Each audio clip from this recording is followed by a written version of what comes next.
Love and Marriage Huntsville. Whatever. Love and Marriage Huntsville. Maurice and Kimmi, take one. There was an introduction. What was it? A haircut? No, we No, met. that's right. Before the I haircut. called him for the haircut. That's right. That was me kind of pretending I wasn't that interested, but I wanted you to come over so I could just kind of, get a haircut. But my girlfriend said to me, how adverse are you to light skin? Because that's not been my go-to historically. And I said, well, how light? And she said, well, lighter than you. And I was like, oh, no. And I acquiesced. She said, he's so nice. He's so nice. He's such a nice guy. And they felt we had so many things in common, which is weird because we don't think we have much of anything in common after we got together. Right? Complete opposites. Which is also weird because when we went to the counselor and took the little personality test, said we're just alike. So that was just really funny. But Patricia and Mark introduced us in order for us to get together. Mm-hmm. And then I kind of trolled him a little bit on Facebook and got to know him. He was so handsome and delicious that I just like to look at him. So I asked him to come and cut my son's hair because they told me he cut hair. So then he came over in the little red Corvette. And from there, we just kind of were banter, how you doing, that kind of thing. It probably took a while before he asked me to go somewhere. Mm-hmm. I always tell him that I almost didn't get this boat because both of us were kind of people that were used to being pursued. And so I was like, I'm not going to pursue him if he can't call. And he's like waiting for me to call, and we're just kind of, ships passing in the night for a little while. Mm-hmm. Then we got to figure it out. Went to dinner and just everything changed. Liked them. Well, this is a test question. Where do we go for our first date? Olive Garden. That's so not right. I thought it was Chili's. Yes. It was Chili's. Olive Garden is where I got my straightening. Yes. Yeah, she had to lay down some ground rules for me by Olive Garden. Was down the road. Yeah, that's true. Chili's was the first date. Mm-hmm. And it was a lunchtime date. Mm-hmm. And I called you. Mm-hmm. Yep, I called her. I don't know. I think I was getting finished with some of my behaviors at the time. No. Not quite. I was winding them down.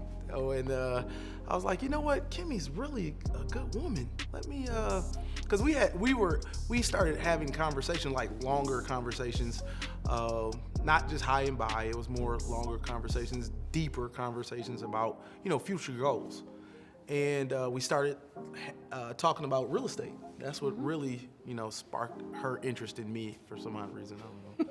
But she really wanted to talk about real estate. And then it was just like a shift. It was over maybe a 2-week period of time. I was like, let's go out. And it was lunch. Of course, you'll find out if somebody really likes you, if they'll spend their lunch with you. And she gave up that time. We met at Chili's, and that's how it all got started. Test question. Maurice said, I love you first. When where? I remember. Do you remember? That's important. Do I remember when I said I first loved you? I don't know. Do I? We were at Marcel and Letitia's house in Cambridge. That's the first time I said I loved you? Wow. Yeah. Loved you for a long time. He did. We were outside. You were walking me to my car. That's right. Wow. It was super sweet. Yeah, that's right. I knew you would remember.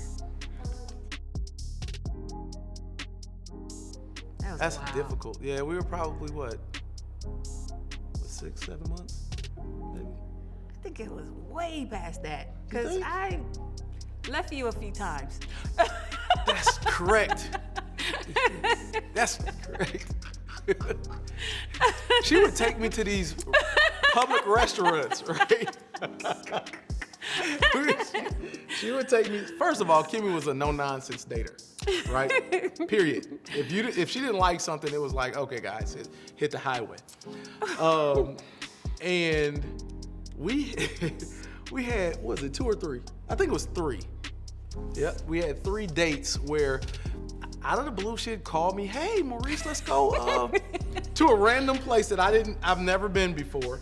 And she was like, and the conversation would always start out kind of, well, this is what I was thinking. And it was a breakup date. It was always this, I need to be in a public place to break it off with you.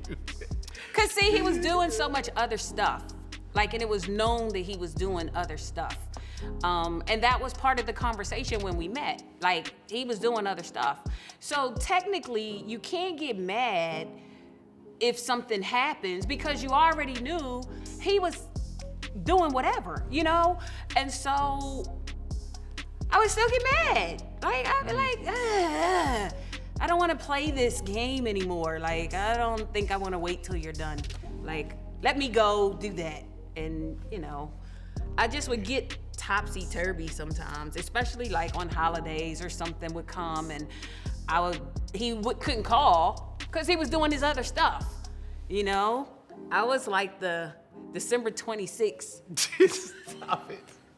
Christmas girl. Stop it. I was like February 15th. You weren't that, babe. I was February 15th. You weren't that, babe. So I just had a lot going on. I was in the transition. We went past that. It was easily 10 months, close to a year before he said that. It seemed so much sooner than that. Easy. Easy. It seemed so much sooner than that. I don't know. Maybe I loved you for a lot longer than You just held it inside. Yes. That could be it. Love and Marriage Huntsville is back. Tune in tonight. I was supposed to say more than that, I'm sure. Right? Oh, yeah, tonight's the night. Okay, yeah. Tonight's the night. Love and Marriage Huntsville is back. Okay. Okay. I thought that you were laughing when you first started. I was, okay. and Josh. Let's do it again. Tonight's the night. Love and Marriage Huntsville is back. Tune in tonight, 9/8 Central. That's right. Oh, I'm sorry. Tune in tonight, 9/8 Central on OWN. You don't want to miss this.